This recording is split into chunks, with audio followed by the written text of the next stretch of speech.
Saludos oyentes de radio, gracias por escucharnos en la noche de este viernes 10 de enero del año 2025. Ayer, a primera hora de la mañana, Agapito Maestre me mandó un mensaje de WhatsApp poniéndome sobre aviso de una información que había publicado en su página web el general Rafael Dávila. En dicha información, el señor Dávila descubría que en la página web oficial de la Casa Real habían colgado el discurso del rey Felipe VI en la Pascua militar, que no coincidía exactamente con las palabras que había pronunciado Su Majestad en ese acto.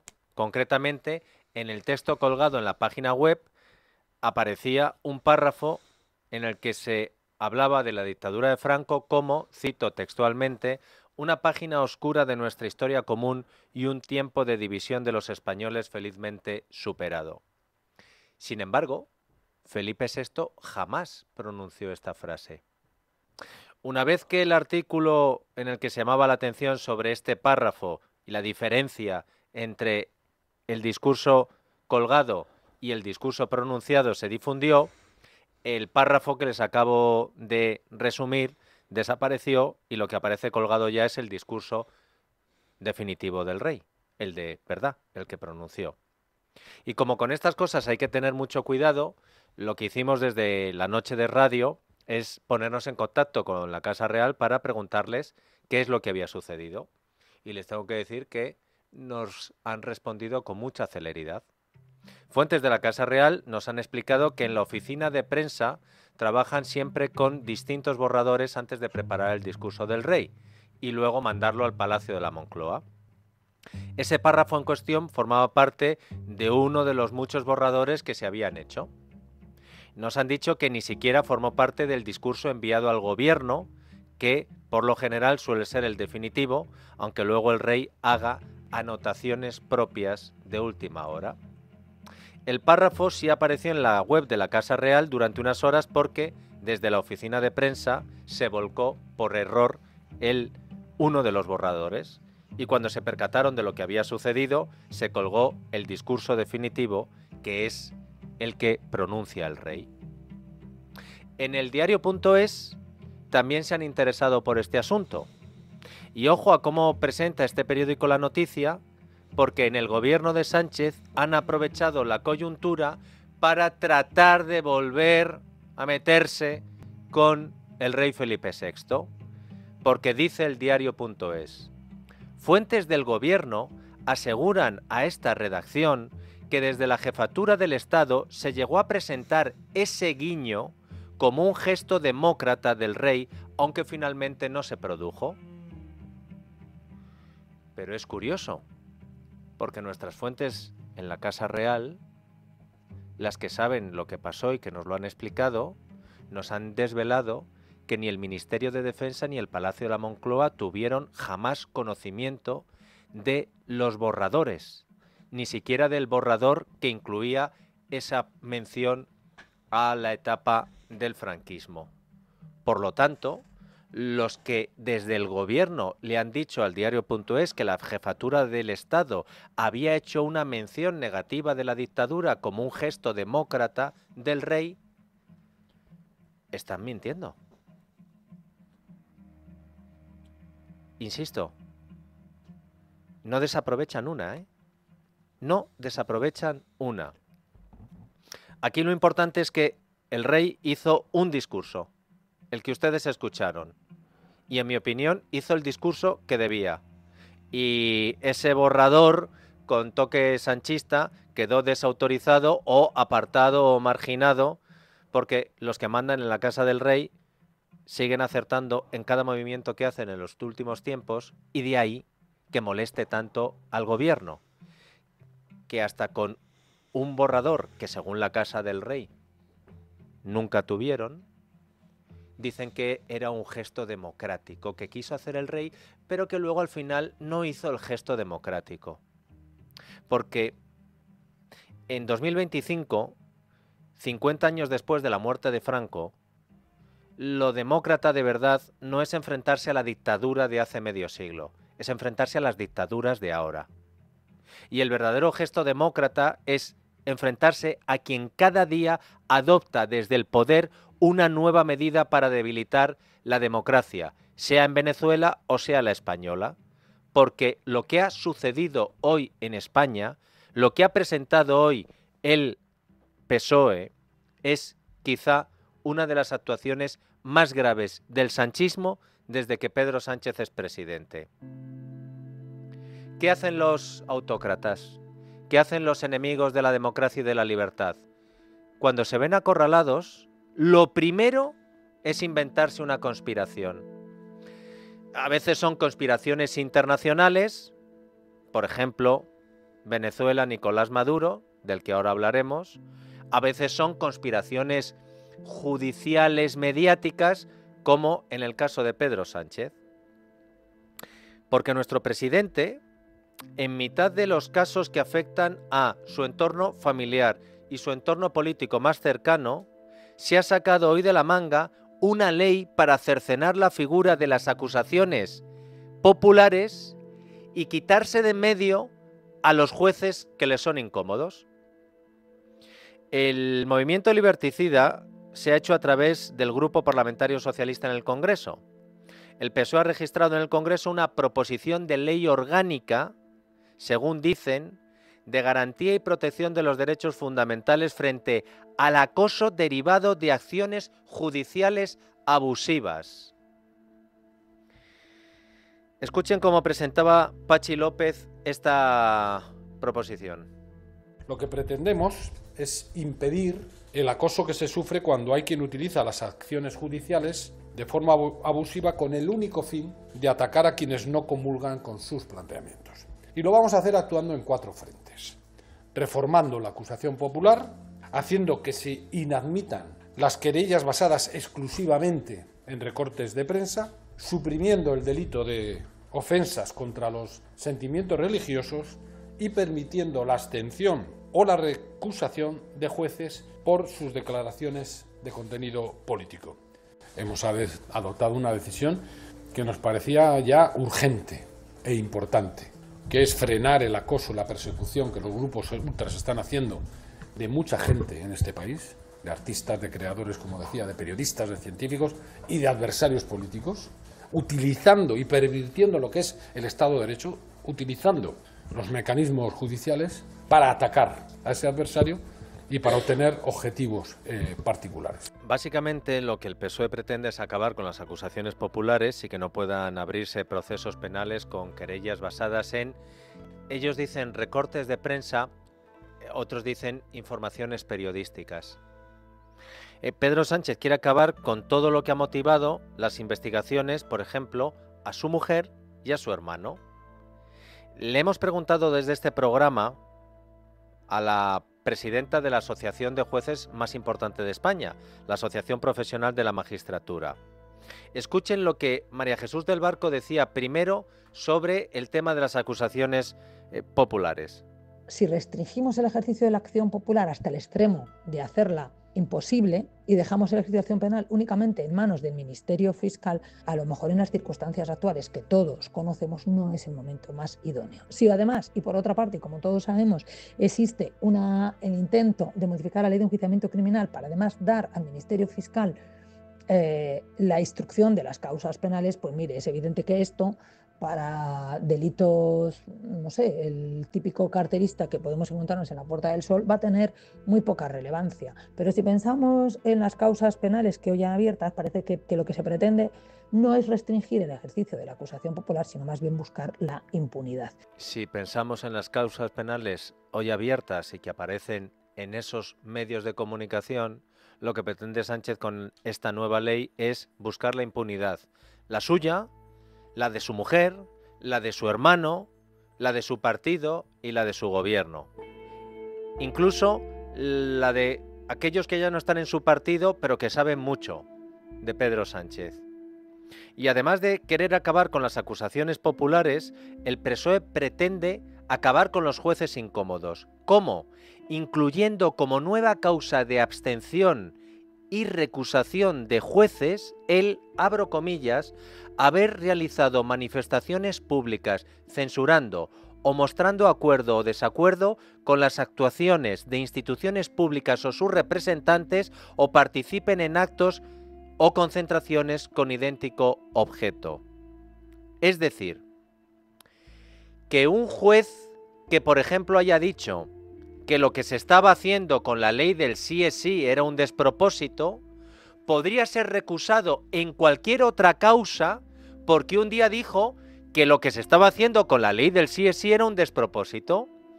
Por ejemplo, un juez que hubiera dicho algo en contra de dar una amnistía, por ejemplo, de forma genérica, ¿usted cree que la amnistía es constitucional? No, no lo creo. Es decir, lo mismo que decía Sánchez antes de las elecciones, podría ser recusado en cualquier instrucción que estuviera llevando a cabo.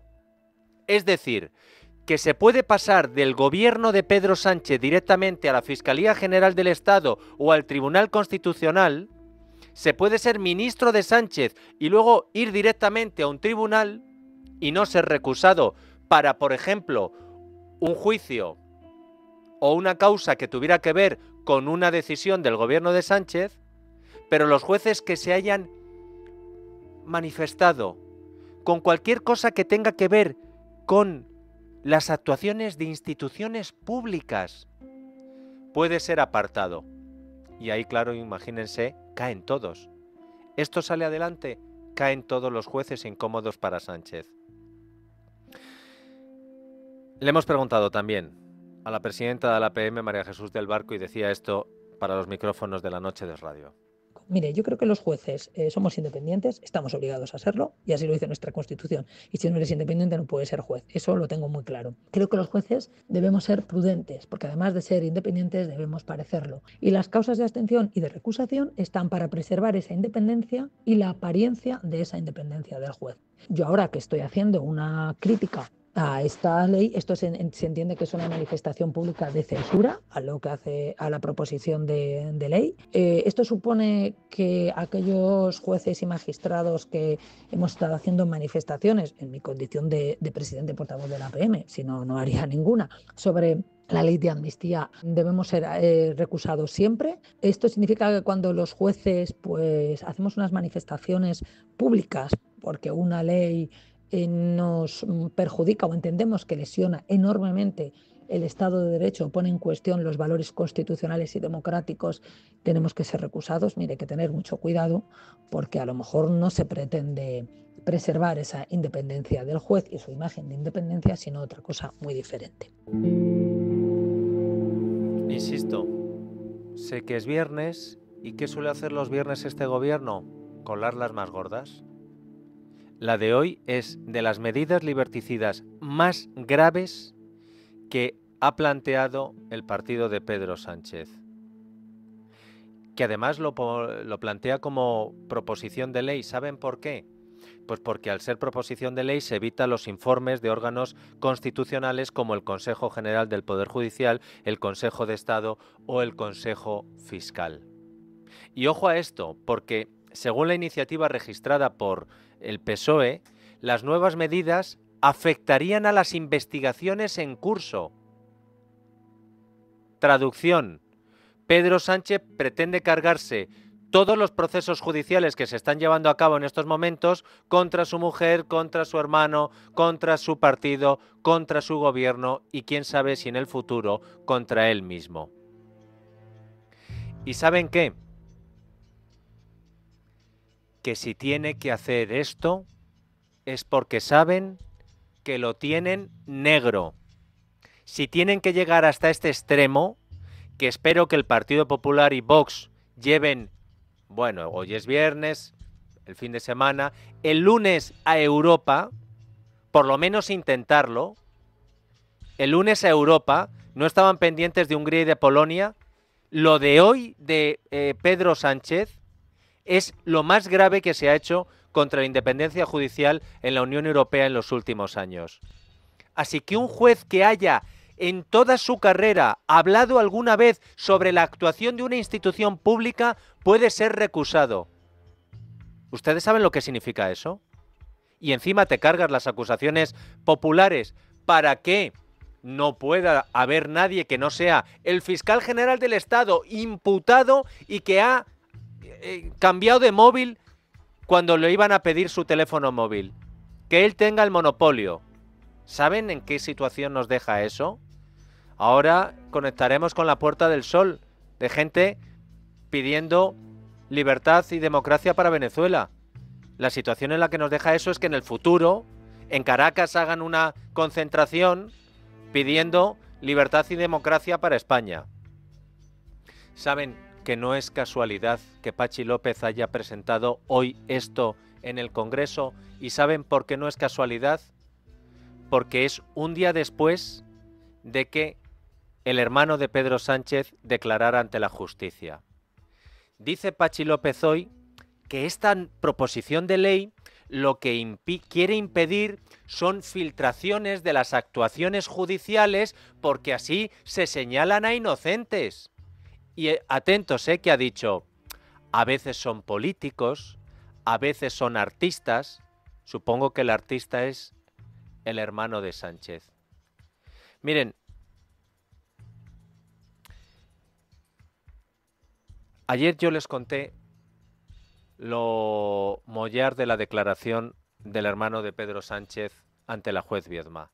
Tomás Cuesta, buenas noches. Muy buenas noches. Y sinceramente, creo que lo contamos bien. Sí. Creo que dimos una idea parecida, más o menos pegada a la realidad de lo que fue la declaración de este señor ante la juez. Creo que el equipo lo hizo bien y, ¿por qué no decirlo? Creo que cuando lo presentamos se ajustaba a la realidad. ¿Saben qué sucede? Que no es lo mismo si no les escuchas la voz a los protagonistas. No es lo mismo. La radio llega hasta donde llega. Yo, haciendo de intérprete de lo que pasó en ese juicio, llego hasta donde llego, pero como oírlo directamente de boca del hermano del presidente, no hay nada. Escuchen a la juez Viedma interrogando y al hermano del presidente del gobierno, David Sánchez Pérez Castejón, respondiendo. Y David, ¿me puede usted explicar, por favor, porque ayer nadie pudo hacer lo que es la Oficina de Artes Escénicas? Disculpe. La Oficina de Artes Escénicas. Sí. ¿Qué es?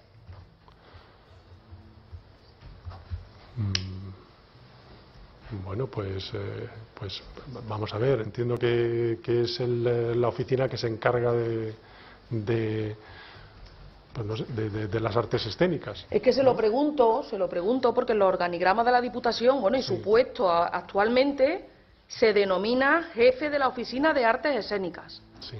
Entonces, yo le pregunto, si usted es jefe de la Oficina de Artes Escénicas, ¿qué es la Oficina de Artes Escénicas? ¿Dónde está ubicada? ¿Quién la compone? ¿A qué se dedica? Pues es el espacio donde yo continúo con la actividad que he venido ejerciendo desde que me incorporo a la Diputación en el 2017. Y entonces, materialmente, ¿dónde se encuentra la Oficina de Artes Escénicas? Pues no le podría decir, vamos, imagino que será en el despacho donde estoy alojado yo ahora. ¿Y quién la compone aparte de usted? ¿Usted es el jefe? Si alguien es jefe de algo, tiene que tener unos subordinados. ¿Quiénes son sus subordinados en la Oficina de Artes Escénicas? Vamos, yo lo primero que le quiero decir es que yo no tengo subordinados, o sea, yo tengo personas con las que colaboro. ¿Quiénes son concretamente? ¿Me puede usted decir los nombres? ¿Con quién trabaja usted habitualmente todos los días? Bueno, bastante con Ángel Seco. ¿Quién es este señor? Ángel Seco es... pues no le podría decir qué puesto tiene. Es curioso porque ayer en el juicio el líder del Partido Socialista de Extremadura y presidente de la Diputación de Badajoz e imputado, el señor Gallardo, trató de convencer a la juez de que cuando contrataron a David Sánchez Pérez Castejón, nadie sabía que era el hermano del presidente. ¿Han escuchado su voz? Es Pedro Sánchez hablando.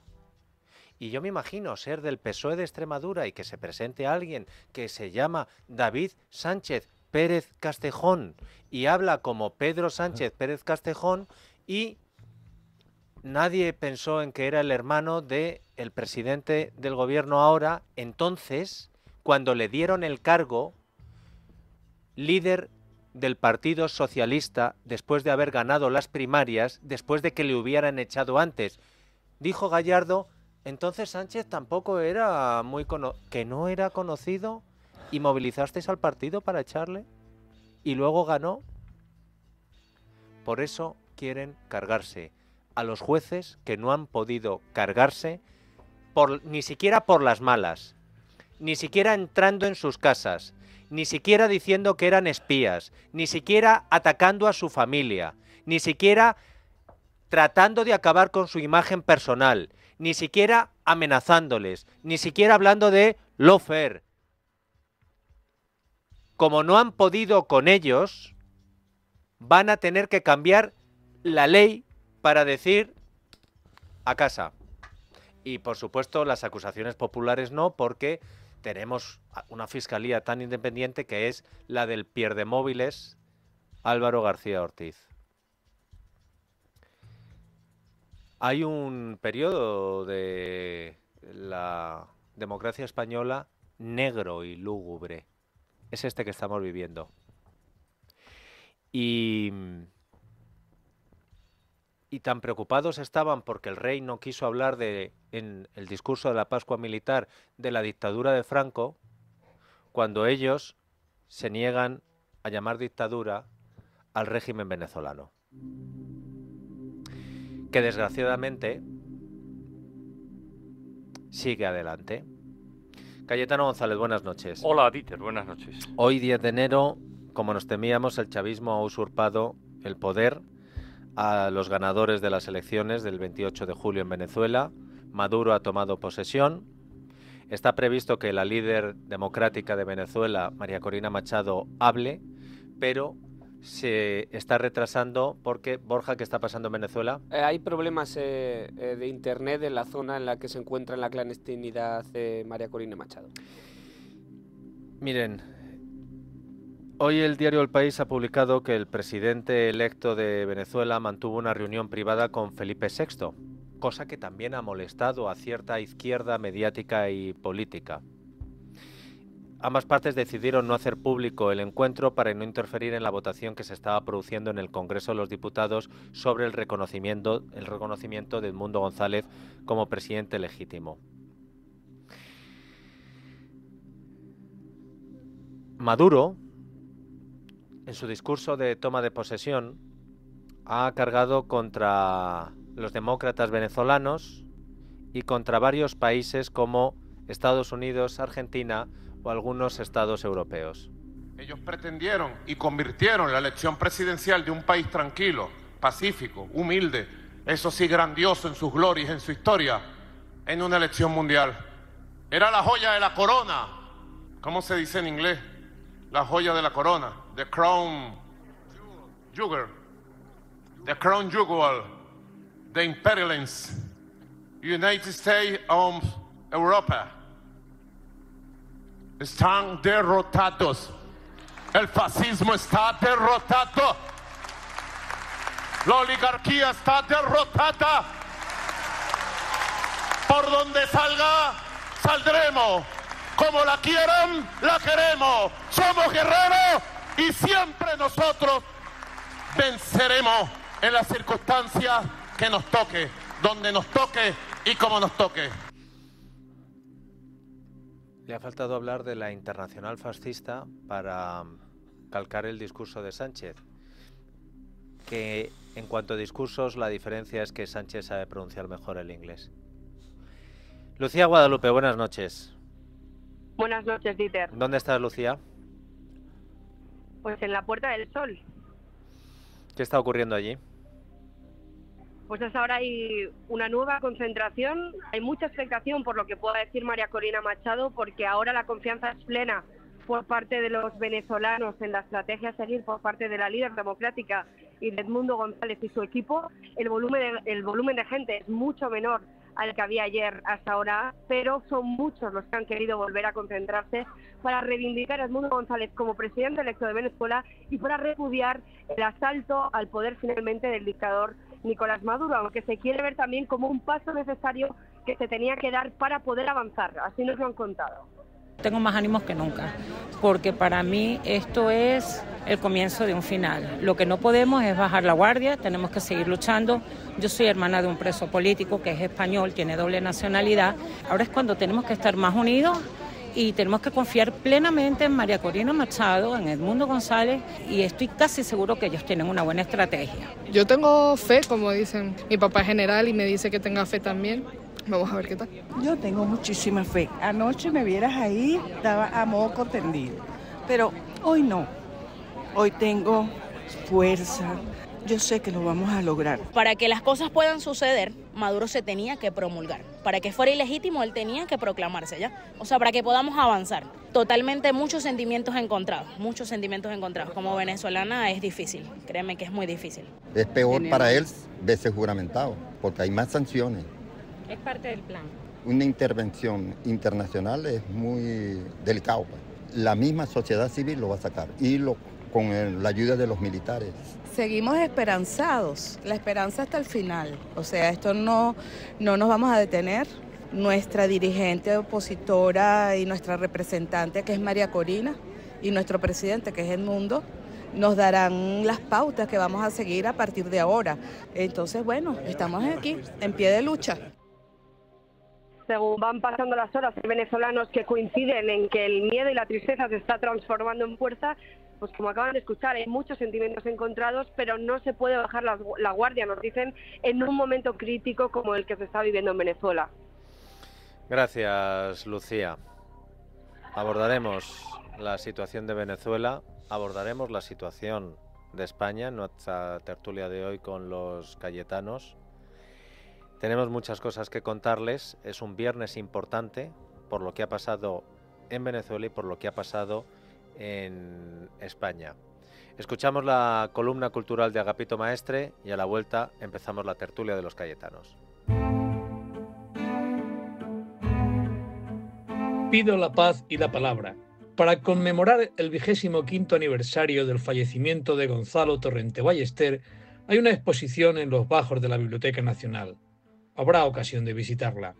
Espero que recoja su trabajo sobre la literatura española para celebrar también el 25º aniversario, o sea, los 25 años de paz de Franco. Ay, Torrente, el gran narrador Torrente Ballester, crítico famoso de teatro en el diario Informaciones, y que tan poca cancha dio a su paisano y extraordinario escritor en gallego y castellano, Rafael Dieste, cuando regresó del exilio mexicano. Su sectarismo literario en su famosa literatura española contemporánea, su oportunismo, los cambios en las valoraciones de ciertos escritores son llamativos, a veces escandalosos. La comparación entre la edición del año 49 y la del 63 es llamativa. Claro que visitaré la exposición y me haré acompañar de un libro, quizá el mejor retrato que se ha hecho nunca de este buen escritor y camaleónico ciudadano, de este franquista que más tarde se vistió con todos los oropeles del Partido Socialista Obrero Español. Releeré, sí, las páginas que le dedicó mi anhelado amigo César Alonso de los Ríos en su Yo tenía un camarada, el pasado franquista de los maestros de la izquierda. Esta obra sigue siendo un documento extraordinario de memoria cultural, de pensar a contracorriente, de pensar.